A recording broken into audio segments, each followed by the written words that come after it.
I'm Diana Murray. I'm Irene's daughter. I'm John Bergeron, Irene's nephew. I'm Roberta Jones Malazzi. She's my Aunt Irene. Do you have any siblings? Yes, I have 2 brothers and 2 sisters. My brother Charlie, the school was named for him. And my brother Robert, who is on the West Coast now. And I had 2 sisters, and they're both deceased. How was the school named Loranger? How was it named? Yeah. Well, my brother Charlie was a teacher here. He was also an athlete, and he was in everything that went on, you know, football, baseball, basketball. He was into everything, and captain of teams and so forth. Very, very athletic. And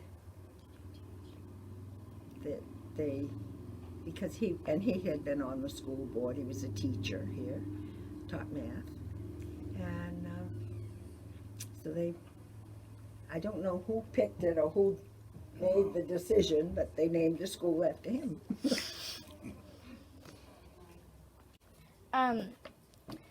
What was your favorite childhood memory of being in OOB? Oh, gosh, I hadn't even thought about that. That's a long time ago.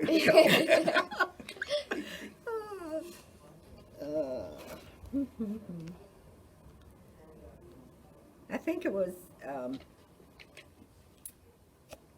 I was active in everything that went on. Like, we had a drama club, and we put on plays, and I was in public speaking, and things of that nature were a lot of fun. We were all involved. Singing. Yeah.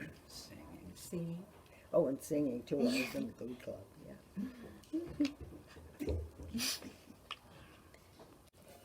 Yeah. What year did you graduate high school? 1942. A little while ago. Yeah. Did you have any favorite teachers?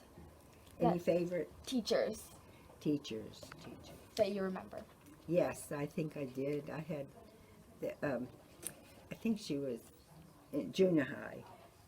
Electa Chapin Yeah. was one of my favorite teachers. Yeah, she got me involved in all sorts of things. I think that's about it. Yeah. Yeah. What made you want to stay in OOB as an adult? Oh, I just love it here. That's right. Yeah, I was 5 years old when we moved to Maine from Massachusetts, and I just loved it here. Yeah. And you worked at the pepper room? Didn't you work? Oh, I worked at the Socolold shops Socolold. in the office. Yeah, and yeah. Tell them about going in for your did. job, Mom. Hmm? Tell them about going in for your job. You and your friend went in for your job? You both went into the job. You wanted to work on the floor? Yes, that's right. My friend Mary, she was a graduate from here too. We went to the office, the personnel office at the Socolold shop, because we both wanted to work in the business part, Yeah. the Office? Textile? no, in the foundry and you know that sort of thing. What were Right in the nitty gritty of a big company, and I got in there, and the personnel manager, I had never met him, and of course he had my name there, and he said, "You're Arthur's daughter." Yeah. So they wouldn't put me in the foundry where I wanted to work. I had to go in the office. I had taken typing anyway in school, so I could manage that, but I was not happy. What was Arthur Loranger to you? Oh, he was the superintendent at the Sokolol shops, and he was my dad. And they found that out, so they wouldn't let me go in the foundry. But my girlfriend went. Mary, they took Mary into the foundry. Mother, was it Second World War that you wanted to help with the war effort? Is It that was when World you War went to? II, yeah, 1942. Yeah.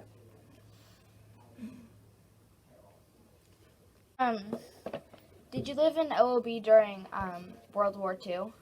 Pardon? Did you live in OOB during World War II? Yes. Hmm. What was it like? Do you remember? Well, I'll tell you, it was blackout. You couldn't have light on in a window.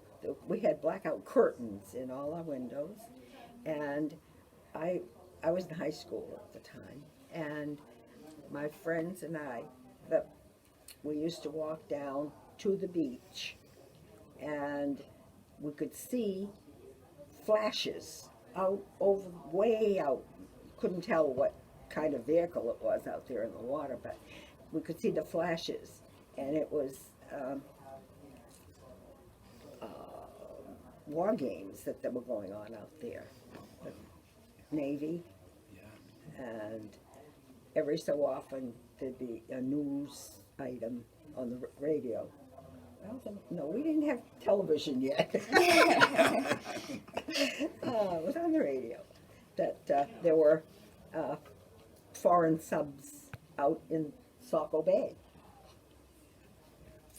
And so we had to have all our windows on the beach side, on the ocean side of the houses, had to have blackout curtains on them. You couldn't have any light, and you couldn't take a flashlight with you if you went out, because you couldn't have lights to attract the enemies. Yeah.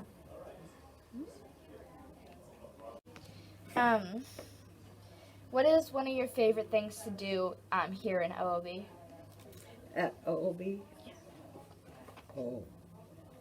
The favorite things were in the summer when everything was open. Yeah. The pier and the lightway and the everything. And that was it, to walk down on the pier and see all the people from all over Canada, all over the United States, people from all over. It was a very popular resort. Still is. How about working down at the casino, down at the pier? Oh, You I worked did. out- Yes, there was a penny arcade down at the end of the pier, and then there was another little bit of pier, and then there was the big ballroom and everything out there. But I worked in the penny arcade when I was in high school, and I had a booth, and we changed the money, and we had all the machines, there were penny and nickel machines, all kinds of stuff out there. And I worked in the booth and made the change for people. They'd give me $1, I'd give them the nickels or the pennies, whatever they wanted. Yeah. For the machines. Yeah, it was fun. It was a good.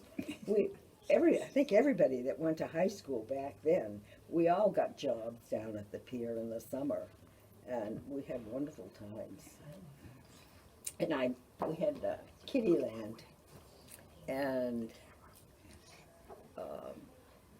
that was all little automobiles, airplanes, and stuff that went around and around. And I worked in the booth there and sold the tickets. And on Sundays, I ran the rides, and that was so much fun. You buckled the little kids in so they didn't fall out, It was a lot of fun.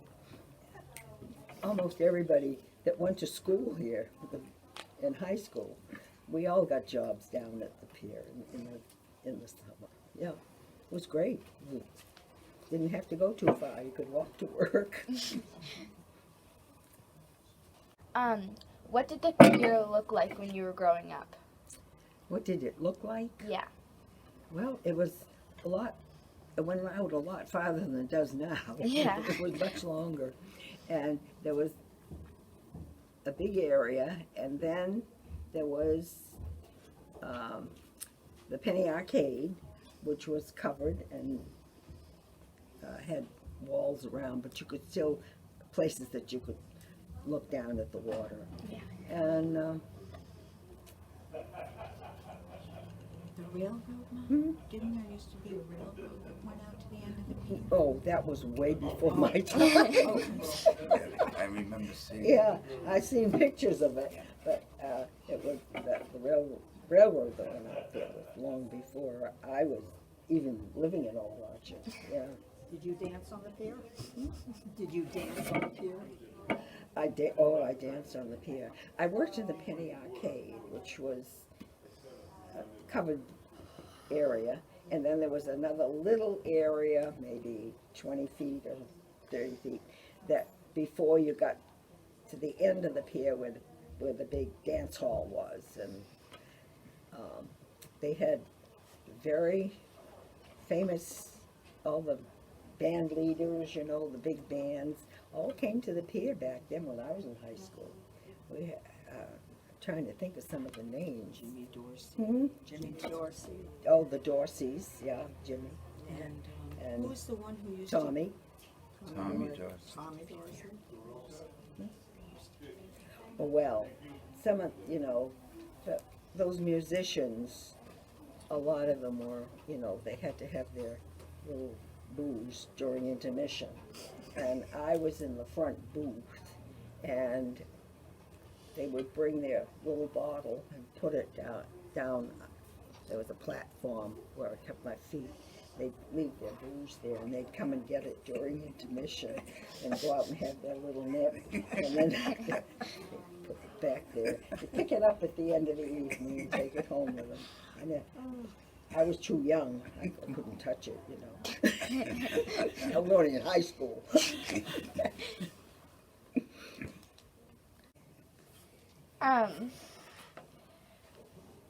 Were there any big landmarks that you like saw that people might not know about like today?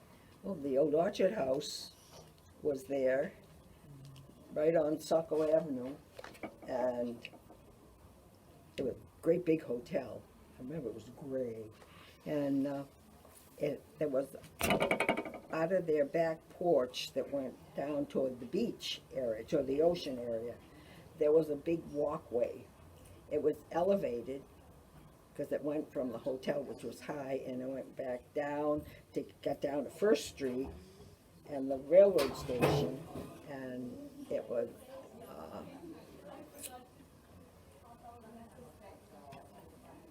yeah, I forgot. It went, did it go to the beach, Mom? No, The it didn't go. boardwalk? Only went as far as the railroad station, and then people got off the walkway. There were railings because it was real high, and then it went down till it got to the railroad station, and they had to walk across Grand Avenue. Yeah, West Grand Avenue. Yeah, to get to the beach. Yeah.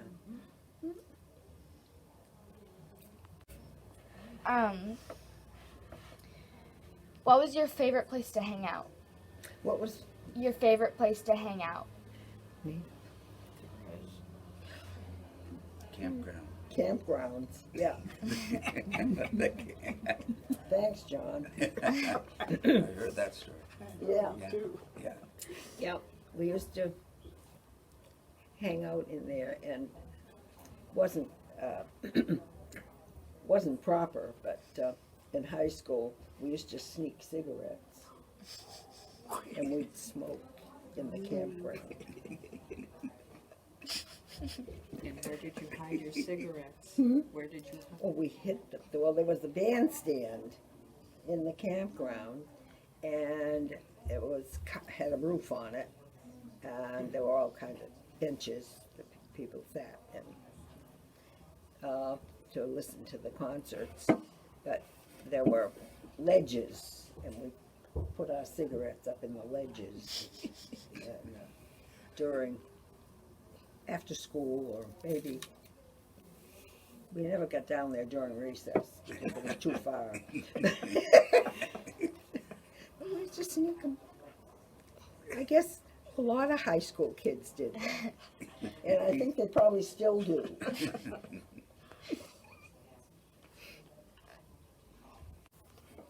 Are there any stories about the history of OOB that you want to share? I guess. The bear. The bear. The bear that escaped from the Cascade. Well, that was just me, you know. I was walking home.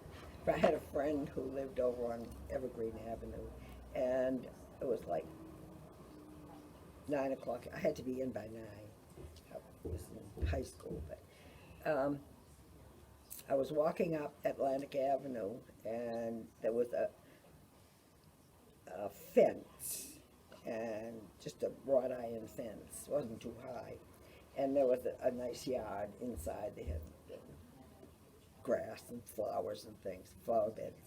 And when I left my friend Jean's house and came up Atlantic Avenue, it was almost across the street from where we lived on Saco Avenue. And there, I walked along the sidewalk, and I looked over. The fence was only about this high. There was a bear in there, and it was kind of bent over, and it turned around, and it looked at me, and I ran. I could have beat any race in the nation. I went so fast up on the in the house, slammed the door. My father was sitting there listening to the radio or something. We didn't have television back then, but he was listening to the radio, and he, "What's the matter?" "A bear." Oh, Irene, that's silly. No, but anyway, it had been in a cage up at the what do they call it? The Cascades. There was a park, and they had a bear in the cage, and he'd gotten out and came down, told us, he was raiding the garbage cans. That's what he was doing, looking for food. Wow. And scared the daylights out of me. But anyway, they got him the next day, and they tranquilized him and took him away.